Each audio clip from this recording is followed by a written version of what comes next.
What's up guys? In this video I'm going to show you how I approach a wonky log like this to try to get as much wood out of it as possible. This is a piece of black cherry, and because this is cherry and I want to make a bookcase out of it, I want to get every piece out of it as I can. As you can see, we've got a bit of a banana shape going on. We've also got some crazy features here. We got a crotch section, which could be really beautiful inside the wood if it's not hollow. I could just slab it and make it all live edge, but I don't want to do that because I want to be able to put it on the table saw and deal with it later without having to deal with a live edge. Instead of making a full square cant like I usually would, I'm going to make a 3/4 cant with one live edge. When I'm dealing with a banana shaped log like this, there's a few ways you can go about this, but the guy that I work for with a sawmill, he taught me to do it this way, which is keep the ends pointed up. The deal with putting them down is often they interfere with the bunks. It's also much easier to adjust. I don't have this tight and I can literally adjust it by hand at the moment. We're about 18 inches to right here. We're at about 20.5 inches on this side. We're at 24 inches at this side. So I know I want to kind of slide this one down if I can. So now we're at 23 inches there, at 21.5 here. The other thing to consider is right now that end's a little bit taller, but this is kind of the meat of the log. So I want to keep as much of that as possible. So we're going to keep it right here. This looks good. And we're going to get a nice flat cut here to start this off.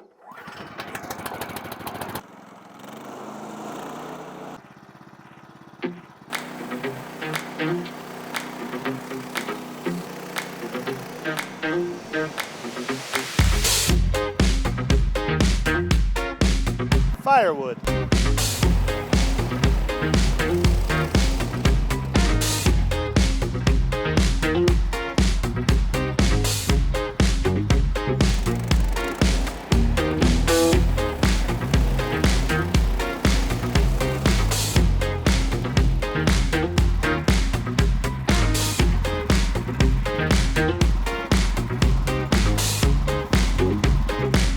Now that I've got my first squared edge, now we're going to flip it and do the same thing where we try to check the banana shape.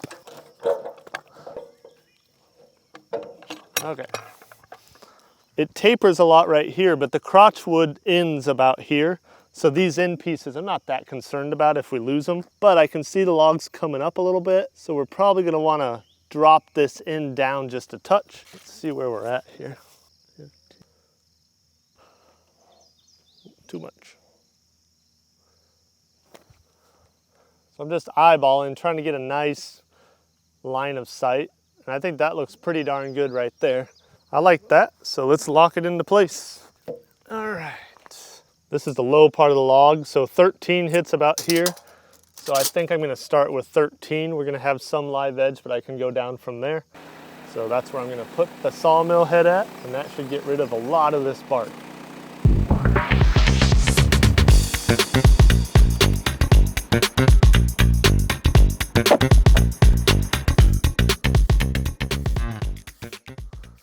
That cut actually turned out really nice. So far, man, this thing is perfectly solid, which is awesome. So now we're gonna rotate it again and do it all over again. If you rotate these this way with the woodland mills, it's easier to flip the log, as you can imagine, because it doesn't dig in.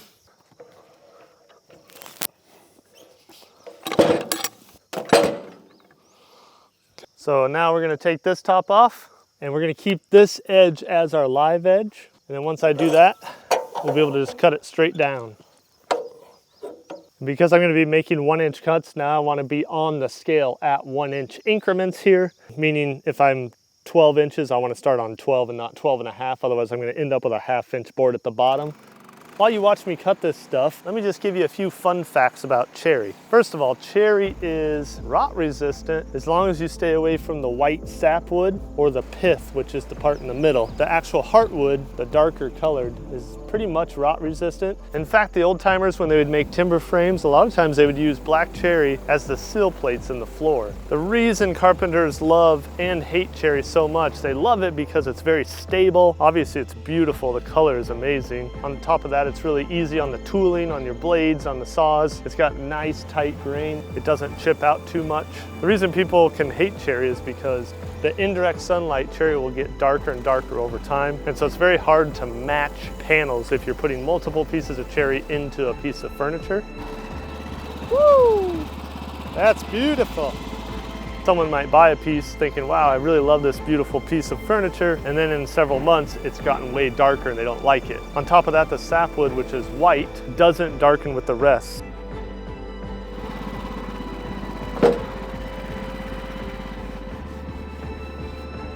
Oh yeah, there's the crotch figure. I just want to show you this real quick. This is that crotch figure. So this is where it branched off. So this is a crotch of the tree. And you get all these ribbons and really beautiful stuff in these figures. Very beautiful, very unique. Man, cherry is so fun. Hit that thumbs up button if you love cherry. I'm just gonna flip this so I have a square edge to butt up against, because I'm gonna cut it all the way down to 1 inch. So I don't wanna have to worry about hitting my little stops.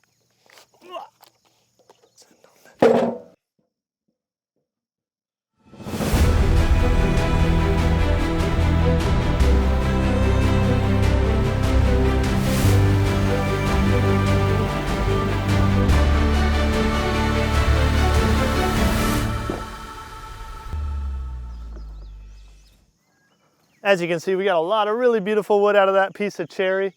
And by having this straight edge, I'll be able to run that on the fence of the table saw and get whatever I need out of this. And that's how you size up a wonky log on the sawmill. Thanks for watching. Subscribe if you haven't already. See you in the next video. Woo!